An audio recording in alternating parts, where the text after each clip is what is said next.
Hey friends and family, hey fools, hey, we're gonna give this another go. I've done 3 or 4 videos today of all different times. Like my phone keeps deciding to cut off at a certain point, and so we'll just have all of these videos that are just part of the same whole, different parts. Yeah. I was talking about the wounds of the shadow feminine and the wounded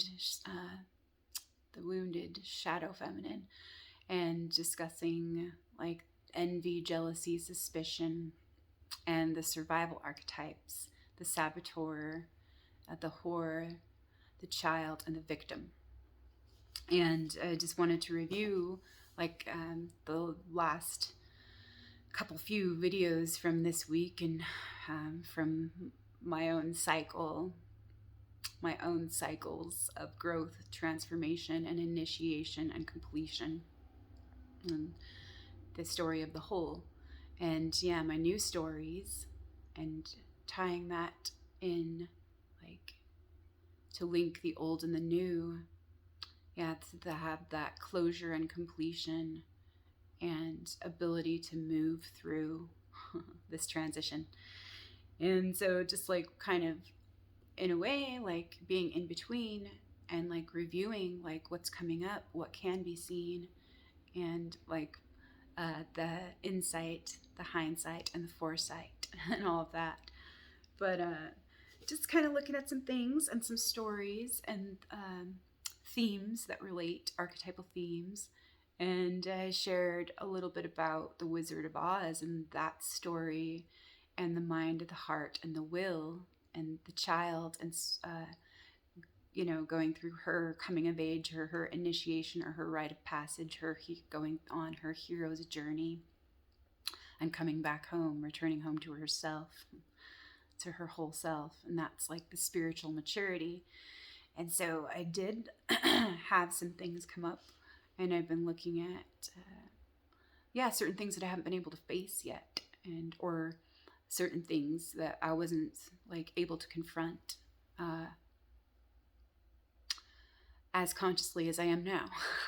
So just some interesting symbols and themes and synchronicities that are coming up with the story and the stage of the handless maiden, and the dismemberment, which the separation, being cut off, the hands being cut off, and then being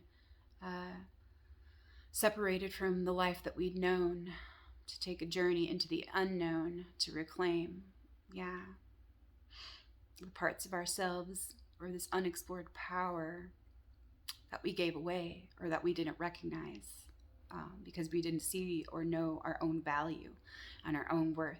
And it is all about that right now, reevaluating and evaluating what we value, and knowing and validating our own worth, going within and receiving and opening to what we haven't been able to see or recognize or realize or claim for ourselves before or now. And so it's our relationship with power and our relationship with ourselves, and that sets the stage for everything else. And so some of these themes that have been coming up, and all the stories, characters, intrigue, fun, learning, and discovery, and wonder, the joy, hilarity, beauty, grace, fertility, and creativity, all the love and possibilities, remembering, being, becoming, creating, all we are. It's an amazing time to be alive and riding the waves of this glorious time. So many cool affirmations, exchanges, interchanges, insights, little breakthroughs, and emerging themes and patterns being transmuted and reformed or reborn, rewritten, redirected. Soul retrieval. Soul retrievals come up several times in the last couple days, which is very cool, because I was nudged to do that the other day. And it was just a kind of really intuitive, spontaneous thing that I didn't really have to think much on. It just I set that intention, kind of a thing. That I had an interesting, very potent dream that I shared in part 1. And yeah, which related to some things that I had read in Caroline Mace's book, Sacred Contracts. And so, yeah, soul retrieval and the treasure hunt. The child, the spirit child, the soul spirit, home, and the union. Adventure, faith, joy, wonder, passion, integrity, innocence, willingness, trust, gratitude, and prosperity. Self-care, claiming our power and abilities to be all the love we are, loving all we are, being who we are. So, um, lightning was coming up. Lightning in the forest, of course. The axe. There's the axe in the Handless Maiden and the axe of the Tin Woodman in the Wizard of Oz. So the Wizard of Oz, the woodsman, chopping of wood, carrying the water. The bride and the bridegroom, the father, the mother, the child, the three, the power of the three. And times of fertility and barrenness or stagnation. The friend, the fiend, and the adversary. The fool, the maiden, and the devil. The bargain and the whore. Warriors, prostitute. The tower, zombies, soldiers, or men of valor. The watchtower, the king and the queen. The altar, the temple, the vessel, the treasure. Abundance, wealth, gold, silver, currency, worth, and value. Appreciation and engagement, marriage, will, union, balance, harmony. Lakshmi, Kali, Durga, Sekhmet, Athena, Sophia, Adi Shakti, and Shiva. Breath, spinal column, snakes, healing, chalice, cauldron, alchemy, joy, living, choosing and reclaiming, revelations. Allowing, recalling and retrieving, initiation and completions, activations and transitions, metamorphosis, metamorph for us, metamorphize us, metaphor, and cleaning it up.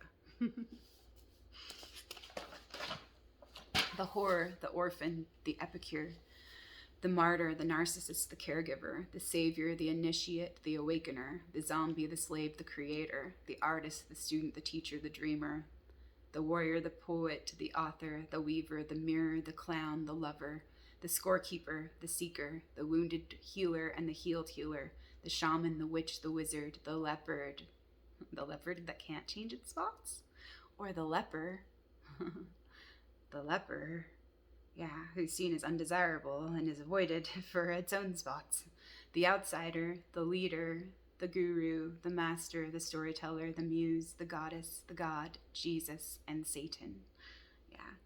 So, choosing a new story. I am worthy, I am enough. And questions. Questions are always good to ask. So, asking and looking at, reviewing and surrendering and opening to, softening to, and moving towards. So I was reviewing last June and what was coming up, and just like briefly looking through these last two journals of June and July from last year, and it was all about the dismemberment stage and the pain of feeling cut off, abandoned, rejected, and separated, betrayed, wronged and wrongly judged and blamed, disallowed, not enough stories, the misunderstood, the scapegoat, the victim, the black sheep, the monster, the villain, the outsider, the orphan, the outcast, the bitch. The bitch was coming up big time last summer, and that was kind of really funny and fun for me to make peace with my own inner bitch that I had never allowed her to be, because I thought she was wrong to be. And so that's kind of what I thought some of my resistance was about, was the belief about something I couldn't be, or that I wasn't supposed to be, or that I shouldn't be, or that I couldn't be to be worthy, to be me, and to be full and complete. So it's kind of funny looking at those things.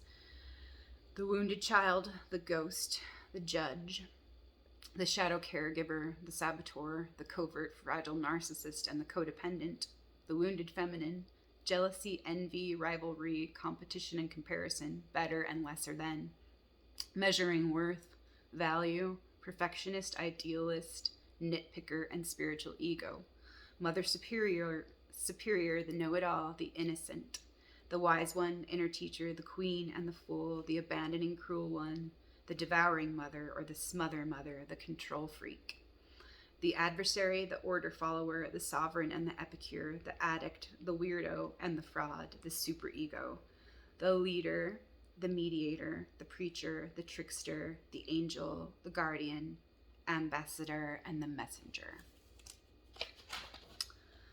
So there was looking at like the poor me stories, and that's when I actually went in to look at like some different words, and I was curious about those words, and I'll probably maybe go into that a little bit later this week or next week, like some of those things that I found, because and I wrote down like 10 to 13 pages of like all of these words that represented either lack and poverty or abundance and prosperity, and like just seeing where those words originated, and like a little bit more into like some of those concepts and some of those beliefs that we have around all those things about how we can take care of ourselves.